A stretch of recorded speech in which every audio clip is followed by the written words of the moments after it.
Hello and welcome to Will Watches. This is Chainsaw Man episode 3. So I really liked last episode. We're introduced to Aki and Power. I learned that Power is actually inspired by Walter from The Big Lebowski, which is quite funny. But I also thought her personality, she's quite kind of cat-like, which I thought actually fits quite well with the idea of Makima viewing them all kind of as pets. All of these people that she's working with, she views them as pets and like projects to fix, maybe something along those lines. So before we jump into this, be sure to check out the Patreon page. Over there you can find 1 week early access. You can also find polls so you can vote for what's next, and you can find a full-length timer-based version of this where you just sync up your own footage and you can watch along with me. So yeah, let's just jump right in. Okay, picking right up where we left off, yeah. 民間が手をつけた悪魔を公安が殺すのは業務妨害。普通だったら逮捕されちゃうよ。A civilian hunter's devil. Okay, so there's civilian hunters. Yeah, that makes sense. Yeah, she's just way too brash, jumping straight into things. パワーちゃんは魔人になる前は血の悪魔だった。 The blood devil, yeah, that makes sense. 得意なんだけど、すぐ興奮しちゃうし。こいつが殺せって言ったんじゃ。はyeah, she just shifted the blame onto him. So are her little horns made of blood too? 正直どっちが足を引っ張ったとかはどうでもいいかな。私は2人の活躍を見たいんだ。私に活躍見せら。 Yeah, they're constantly focusing on her eyes. Was that looking at the blood or looking at her boobs?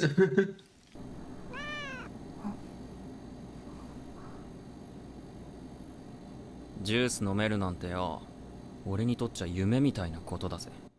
Yeah, you're just not used to any of this. ジュース飲めなくなるどころの話じゃねえぞ。だからって嘘つき女と協力なんて。 I would cut back to her and she's doing something weird like eating the cat or she's run off with it. 猫だけじゃん。人間は嫌いじゃん。人間がわしに何かしたからでは。 Yeah, just like I said, she's just like a cat. わしは悪魔からニャーコを取り戻せるなら、人間の味方でも何でもしてやる。 Okay, so is that Power's whole goal, just getting a pet cat back? 猫食ったらねえな。 He would have done the same for Pashita as well, though. ニャーコを悪魔から取り戻してくれたら、胸を揉ませてやると言ったらどうする？ There we go, that's the motivation he needs. 悪魔がよ、猫をよ、さらうなんてよ。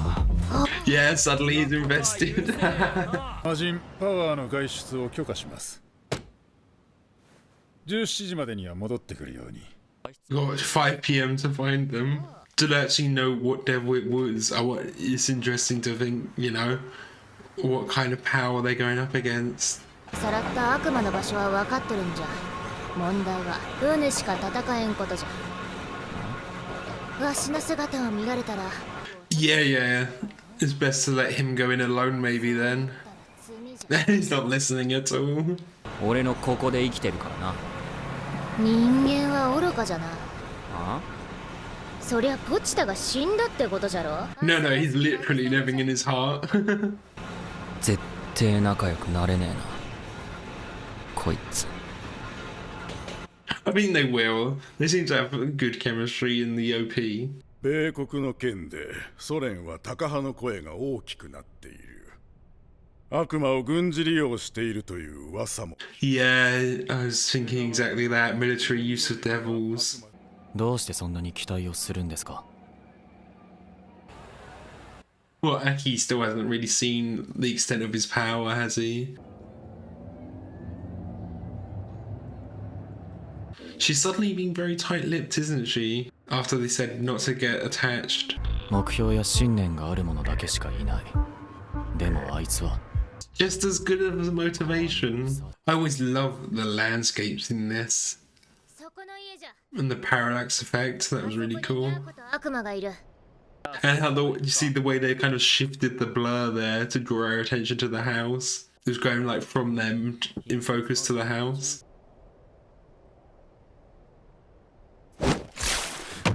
Okay. This is all a trap? She's just after his blood? She's the blood devil? Or is she gonna offer him in exchange for Meowwy?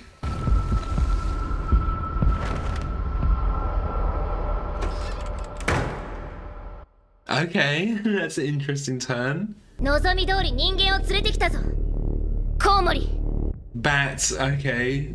Fear of bats. Most of his power is just fueled by Bruce Wayne, right? この腕の傷を見ろ人 Is he gonna reject him because he's part devil though? られた傷この私を隠れざるを得なくさせ I think I recognize this voice actor. He sounds like someone from One Punch Man, like the Sea King or something. マジ Yeah, yeah, exactly. お前は悪魔と仲良しにでもなりたいのか Oh, is he regretting treating her well though? 私にまずい血を持ってきた罰がまだだったな Oh, does he like swallowed whole? Meowwy might still be alive in there. 鎧なりじゃのもう少し太らせてから食ってやるか And then she grows attached. She looked quite like malnourished as well though. She's out here like, what, just living in the forest? Well, she's just gonna flip out now, right? I love this sunbeam illuminating her. Yeah, yeah, he's just swallowing them whole, isn't he? ついちばかりだ I was fully expecting her to like just burst out at some point. Oh, yeah, Denji's attached on, obviously. 俺の胸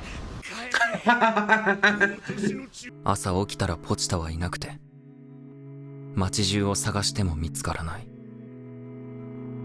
悪魔に食われちまったって思ったけどほっとしてそのまま一緒に寝たのを覚えてる Oh, it's so cute seeing them together as when he was younger. Here we go, transforming again. We're getting like a mid-air flight as well. Oh, don't tell me we're just gonna cut away from it. バカが食っちまうぞ悪魔のくせに何がしたいんだ Yeah, yeah, he doesn't act like a devil, does he? 胸もむんだよ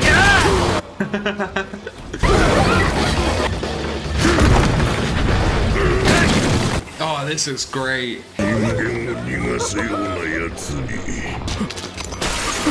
Yeah, use that as a weakness. Oh yeah, just like so you can dismantle the chain.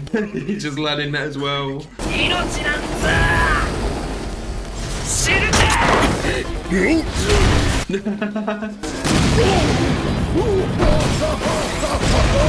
Oh, that fire animation, that looks great. What? Okay.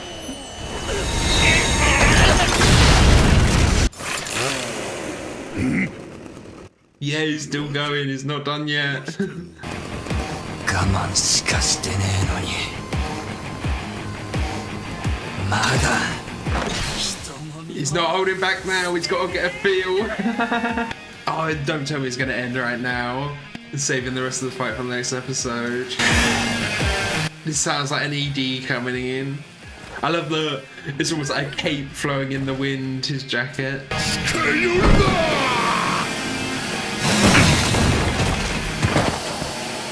I'm half expecting that to break up into some Utapon cubes or something. Oh, see that animation on his face? How it was kind of floppy.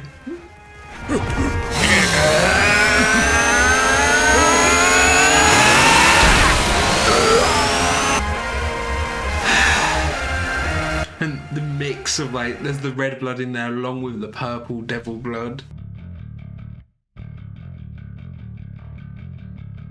Another ED. This was much darker. It looks like a bit of his origin.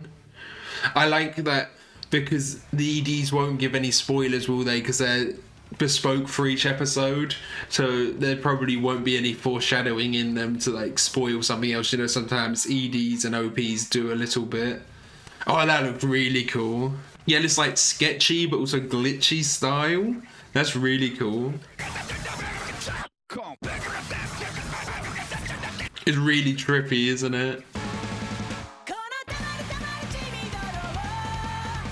I feel like you can tell how much time they've spent, you know, animating the EDs as well. I feel like sometimes maybe the ED might be more interesting to work on because of all the different like creative styles that they're doing for them, you know. Okay, so that was Chainsaw Man episode 3. We start off there with some of the consequences of the last episode.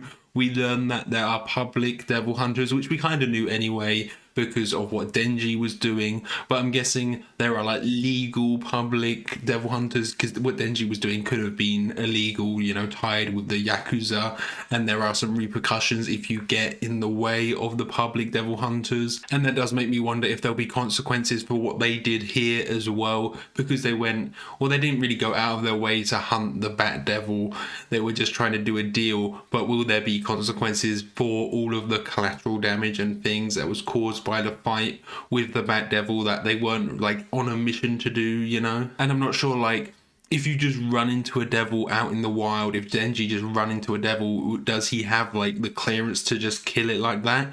Or do they want certain devils to be kept alive? Obviously there's some devils that are of use to them, like power, like all of these fiends, so they might get in trouble for just like randomly killing devils like that, you know? And I do also wonder, like, when you kill a devil, do the devils ever actually die? Because you can kill a devil, but you're not killing the fear in people's hearts for them, are you? You're just killing the devil. So like, if you kill this Bat Devil, there's still going to be people in the world who fear bats. So would another Bat Devil eventually manifest somewhere?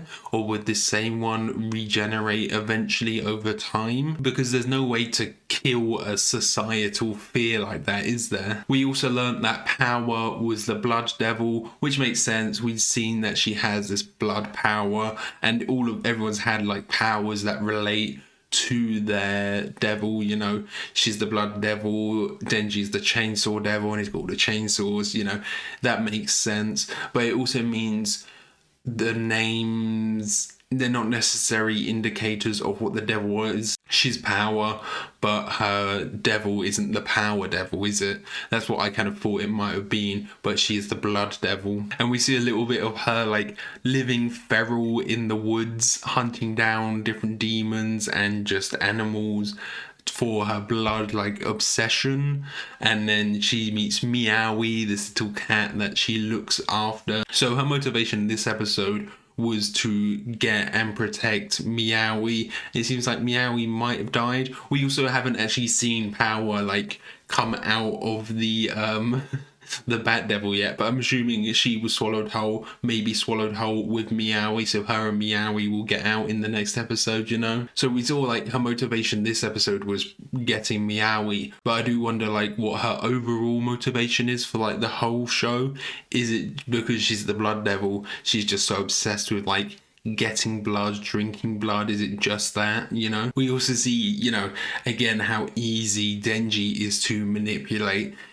If you just offer him up a little feel, then he'll do anything you ask of him, really.